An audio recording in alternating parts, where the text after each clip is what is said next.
खबर पाकिस्तान से। पाकिस्तान ने बलूचिस्तान के आतंकी ठिकानों पर ईरान की तरफ से किए गए हमलों पर कड़ी प्रतिक्रिया जताई है और पाकिस्तान का आरोप है कि ये ईरान ने बिना किसी कारण के उसकी हवाई सीमा का उल्लंघन किया है। ये उसकी संप्रभुता का उल्लंघन है। पाकिस्तान का दावा है कि इस हमले में 2 बच्चों की मौत भी हुई है और 3 लड़कियां इसमें जख्मी हुई हैं।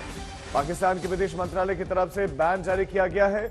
इस बयान में कहा गया है कि ईरान ने उसकी संप्रभुता का उल्लंघन किया है जिसे बर्दाश्त नहीं किया जा सकता। पाकिस्तान का कहना है कि दोनों ही देशों के बीच में चल रहे बातचीत के बावजूद यह एक्शन लिया गया और ऐसा एक्शन लिया गया जिसमें मौत का दावा किया गया कि इसमें 2 बच्चों की मौत हुई, 3 लड़कियां जख्मी हैं। पाकिस्तान के मुताबिक उनकी तरफ से ईरान को कड़ा संदेश दिया गया है। प्रेस रिलीज जारी की गई जो हम आपको दिखा रहे हैं। संदेश दिया गया है कि इस कार्रवाई के नतीजे के लिए ईरान ही जिम्मेदार होगा। ईरान ने दावा किया था कि उसने आतंकी संगठन जैश अल अदल, आतंकी संगठन है जैश अल अदल, उसके 2 बड़े ठिकानों को बर्बाद कर दिया है। ये दोनों ही ठिकाने बलूचिस्तान में थे। जैश अल अदल ईरान के सुरक्षा बलों पर लगातार हमले करता रहा है। पाकिस्तान आतंकवाद की भूमि है, ये बात किसी से छुपी नहीं है। पाकिस्तान पूरे विश्व में एक्सपोज हो चुका है। भारत भी एयर स्ट्राइक भी कर चुका है और सर्जिकल स्ट्राइक भी कर चुका है। पाकिस्तान में आतंकवादियों को तैयार किया जाता है, फिर उसके बाद अलग अलग देशों में वो दहशतगर्दी के लिए भेजते हैं। उसी तरह ईरान का दावा है कि उसको परेशान किया जा रहा था। ईरान की तरफ से कहा जा रहा है कि उनके सैनिकों पर हमले हो रहे थे, लगातार उनके सुरक्षा बलों को टारगेट करते हुए हमले किए जा रहे थे और ये वो आतंकी थे जो बलूचिस्तान में बैठे थे। ये जैश अल अदल के आतंकवादी थे, ये ईरान का दावा है। अब जब ईरान ने ये स्ट्राइक की है, ईरान ने जब ये बहुत बड़ा संदेश दिया है पाकिस्तान को, उसके बाद से पाकिस्तान तिलमिलाया हुआ है और पाकिस्तान अब प्रेस रिलीज जारी कर रहा है। ईरान को नतीजे भुगतने की चेतावनी भी दे रहा है। संप्रभुता का उल्लंघन किया गया है ये कहा। तो ये ईरान की तरफ से बड़े हमले हुए हैं, ये मिसाइल हमले हुए हैं। अब ये जैश अल अदल क्या है? दरअसल ये सुन्नी बलोच आतंकी संगठन है जिसका नाम है जैश अल अदल। साल 2012 में इस गुट के नाम पर इसका नाम जैश अल अदल रखा गया और ईरान के सिस्तान बलूचिस्तान में ये आतंकवादी संगठन एक्टिव है, सक्रिय है। पाकिस्तान में अलग अलग आतंकवादी संगठन है और वहां पर वो सब खुले में घूमते हैं। दिसंबर में ईरान के सिस्तान में पुलिस स्टेशन पर हमला हुआ था और इस हमले में तब 11 जवान ईरानी पुलिस बल के मारे गए थे, उनकी मौत हुई थी और तब से ही जो खटास है वो पैदा हुई और बढ़ती चली गई। जैश अल अदल पर अब ये बड़ा एक्शन हुआ है। 2012 में इसकी शुरुआत होती है और उसके बाद से ये ईरान में किस तरह से सुरक्षा बलों को टारगेट करते हैं, जैसे कि ईरान दावा कर रहा है कि ये हमला किया गया और अब जैश अल अदल पर, उसके बड़े ठिकानों पर ईरान ने कार्रवाई की है। पाकिस्तान ने पूरी तरह से तिलमिलाया हुआ है। कहा कि पाकिस्तान जब बातचीत चल रही थी तो फिर हवाई सीमा का उल्लंघन क्यों किया गया? तो पाकिस्तान में इससे पहले अमेरिका भी इस तरह की स्ट्राइक कर चुका है।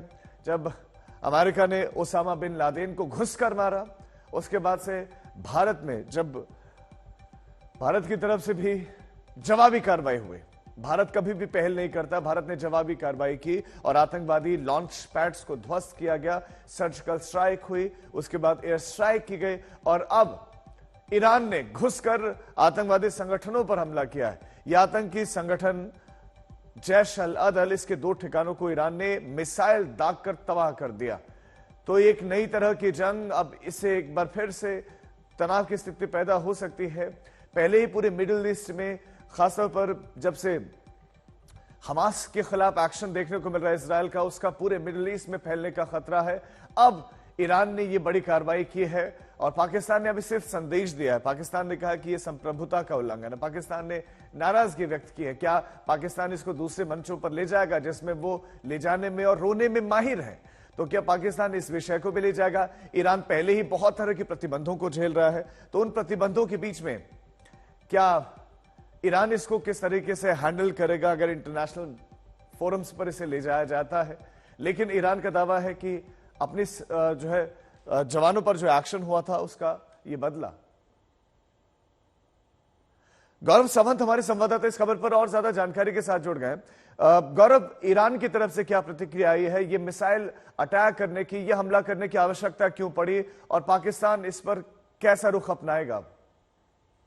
देखिए, इस समय स्थिति बेहद गंभीर है। ईरान और पाकिस्तान की सीमा पर बलूचिस्तान में जैश अल अदल नाम का एक सुन्नी मुस्लिम टेररिस्ट ऑर्गेनाइजेशन है।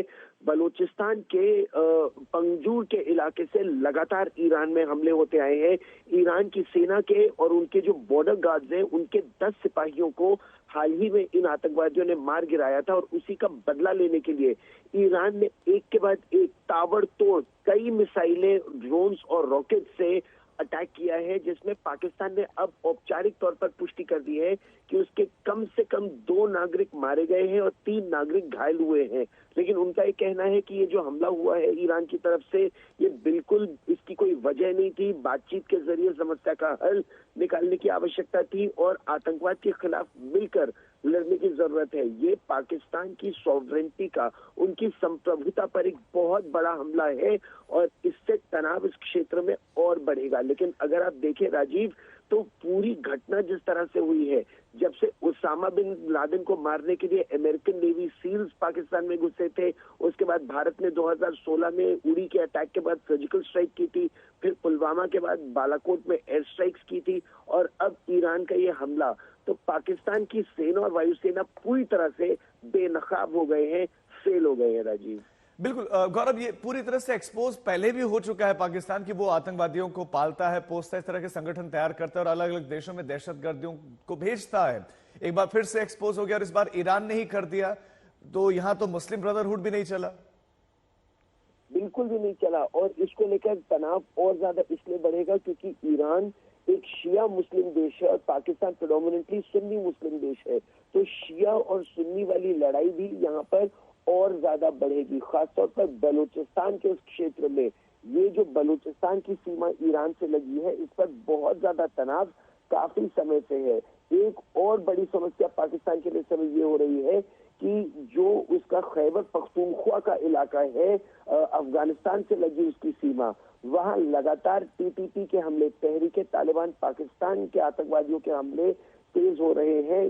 कई बड़ी संख्या में पाकिस्तान की सेना और पाकिस्तान की पुलिस के सिपाही उस सीमा पर मारे गए हैं। जब से तालिबान ने टेक ओवर किया है, पाकिस्तान ने सोचा था कि उसको स्ट्रेटेजिक डेप्थ मिल जाएगी अफगानिस्तान में, लेकिन अफगानिस्तान से लगी सीमा से पाकिस्तान का सरदर्द बहुत बढ़ गया है।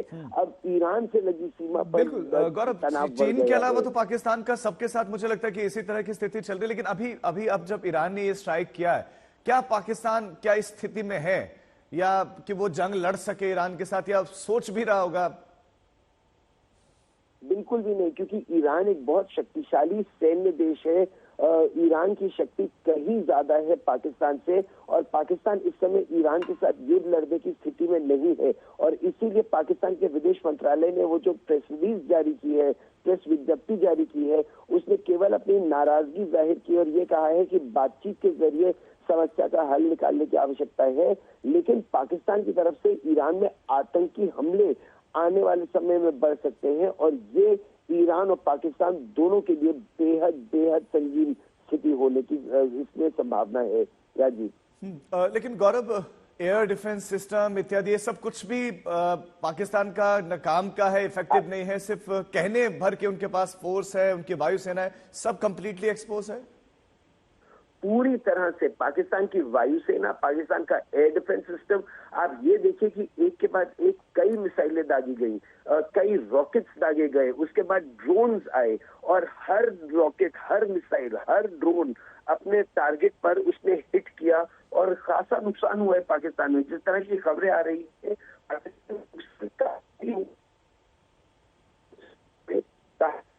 जी गौरव, ठीक है गौरव, बहुत शुक्रिया आपका इस तमाम जानकारी के लिए। तो ये बड़ी खबर आपको दे दें, पाकिस्तान में एक्शन हुआ है। इस बार ईरान ने पाकिस्तान पर स्ट्राइक की है, ड्रोन अटैक किए हैं, मिसाइल अटैक किए हैं, 2 आतंकवादी ठिकाने ध्वस्त किए गए हैं, जैश अल अदल के ये ठिकाने, और ईरान का बड़ा एक्शन जिसके बाद पाकिस्तान तिल मिलाया हुआ है।